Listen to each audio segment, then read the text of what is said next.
ચોરવાડ પોલીસે ગણતરીની કલાકોમાં 2 ઘરફોડ ચોરીઓનો ભેદ ઉકેલ્યો। ગડુ ગામે 5 તારીખે થોડા સમય અગાઉ ચોરી થયાની ફરિયાદ નોંધાઈ હતી। ચોરીમાં 77,500ની માલમત્તા ચોરી થઈ હોવાની ફરિયાદ દાખલ થઈ હતી અને શાંતિપરા ગામે 7 તારીખે બીજી ચોરીઓની ફરિયાદ દાખલ થઈ હતી। બીજી ચોરી કુલ 87,500ની ચોરી થયાનું ફરિયાદીએ ફરિયાદ દાખલ કરાવેલ। પોલીસ ટીમ હરકતમાં આવી કુલ 6 આરોપીઓની મુદ્દામાલ સાથે ધરપકડ કરી હતી। કુલ રોકડ 20,220, 2 ચાંદીના સિક્કા અને 6 મોબાઈલ ફોન સહિત મુદ્દામાલ સાથે આરોપીઓની ધરપકડ કરાઈ, જ્યારે અન્ય એક તસ્કરને ઝડપી પાડવા તજવીજ હાથ ધરાઈ।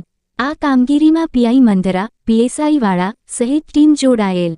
હીરાભાઈ ભરડા અને બિલો જોટવાએ ચોરીઓની ફરિયાદ દાખલ કરાવેલ। બંને ચોરીઓનો ભેદ ઉકેલાયો। રિપોર્ટ પ્રતાપ સિસોદિયા।